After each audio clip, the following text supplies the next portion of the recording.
Itu sih perjalanannya. Nah, selanjutnya nih, setelah kita mulai mengenal teori-teori setelah kita bisa menciptakan kelompok sosial yang lebih luas, akhirnya dari tradisi gosip itu ya, dari tradisi gosip itu, atau kita udah bisa berkomunikasi gimana nih, supaya kita bisa solid, supaya kita bisa satu, akhirnya kita mulai bisa menggunakan kognitif kita untuk mencari makanan terutama. Jadi pada waktu itu, sebelum revolusi kognitif, aku balik lagi ya, sebelum revolusi kognitif, sapien itu mencari makan untuk makan daging ya, kira-kira gambarannya. Jadi kan dulu waktu itu sapien itu berjalan itu merangkak, jadi tidak berdiri kayak sekarang. Nah, jadi mereka merangkak, dan ketika mereka memakan daging, misalnya nih ada harimau yang dia berburu gitu ya. Nah, kita nih sapien hanya makan sisa dari harimau itu. Jadi kita tidak punya kemampuan untuk berburu sendiri, tapi kita menunggu sisa dari hewan-hewan buas lain yang makannya nggak habis gitu ya, terus baru kita makan. Nah, setelah kita mulai sadar gitu, ya ini kita gimana caranya biar kita bisa cari makan sendiri, jangan mau nunggu dulu. Kalau kita mau daging ya kita berburu sekarang kayak gitu. Nah, akhirnya kita mulai berpikir bagaimana caranya biar kita bisa mencari makan sendiri tanpa menunggu sisa dari hewan buas lainnya. Nah, itu tahap awal yang kita mulai adalah sapien mulai belajar untuk berdiri. Jadi jalannya lagi sudah tidak seperti hewan berkaki empat gitu ya. Jadi sebelum revolusi kognitif, sebelum kognitif kita jalan, kita tuh sapien itu katanya jalannya tuh seperti hewan berkaki empat, tapi karena kita udah melalui beberapa tahap tadi yang udah aku jelasin, kita akhirnya malah mikir ya udah kayaknya kita biar kita efektif, biar kita bisa memantau buruan kita harus berdiri. Jadi kita bisa lebih tinggi daripada hewan-hewan lainnya. Nah, di situ kita mulai kita sapien ya, disitulah sapien mulai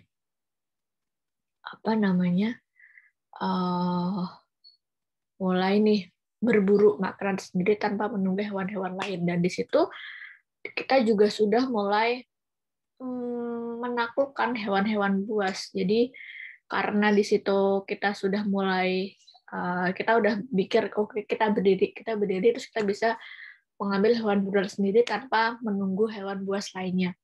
Jadi kita udah ada di titik itu, dan kita mulai hidup bercocok tanam karena udah bisa berburu.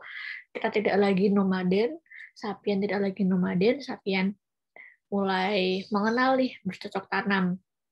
Tanaman yang dulu pertama kali ditanam itu gandum, kalau nggak salah ya. Kalau nggak salah tuh gandum. Jadi mulai menanam gandum. Di situ sapien mulai menanam gandum. Kemudian di situ juga sapien mulai beternak. Selain bercocok tanam, kita juga beternak. Nah, pada saat beternak itu, sapien mencari hewan yang bisa nurut sama sapien gitu. Jadi ada beberapa hewan-hewan buas yang konon punah itu memang karena sengaja dibunuh oleh sapien. Contohnya ada mamut, kemudian ada dinosaurus. Nah, itu tuh ada campur tangan si sapien. Jadi kalau sejarahnya kan dinosaurus punah karena dulu ada meteor gitu ya, meteor yang jatuh ke bumi, terus akhirnya membuat dinosaurus itu jadi punah gitu, atau hewan-hewan buas lainnya tuh punah. Nah, padahal sebetulnya dinosaurus kalau kata Harari ya itu adalah konspirasi aja. Jadi kata Harari, dinosaurus itu punah sebetulnya karena dibunuh oleh si sapien ini, karena mereka tidak mau tunduk oleh sapien. Jadi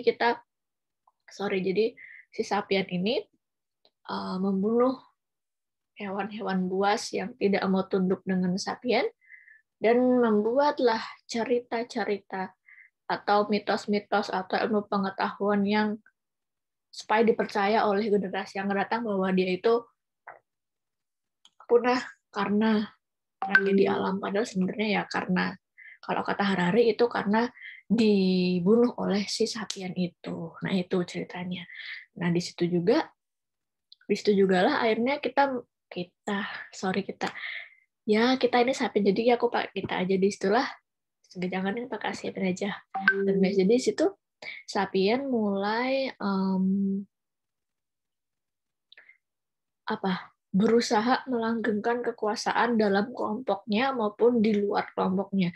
Di luar kelompoknya tadi tentu saja yaitu dengan membunuh hewan-hewan yang tidak mau tunduk dengan sapien dan membuat mereka hilang gitu ya dari permukaan bumi, dan mengambil hewan-hewan yang memang mau tunduk oleh manusia. Jadi kayak ada kerbau, ada ayam, terus mungkin ada babi, hewan-hewan ternak, ada sapi. Nah, dulunya tuh itu mereka masih ada sampai sekarang karena mereka merupakan hewan yang mau atau bisa diternakkan oleh sapien dan nurut dengan sapien, makanya mereka tidak dibikin hilang gitu ya, dan mereka jadi hewan ternak sampai sekarang kayak gitu.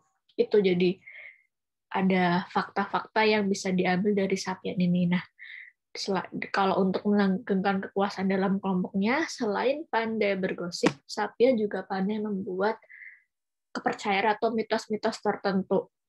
Jadi setelah ada kekuasaan, dia tentu saja untuk mencari kekuasaan masih menggunakan siapa yang terkuat sebelum revolusi kognitif, tapi setelah ada revolusi kognitif kita mulai melanggengkan kekuasaan melalui mitologi-mitologi. Siapa yang pandai membuat mitos atau menakut-nakuti orang lain, dia bisa jadi orang yang berkuasa di situ gitu. Jadi di situ sudah mulai muncul mitos-mitos yang ada, misalnya jangan ke tempat X karena di situ ada harimau putih yang menjaga, atau kita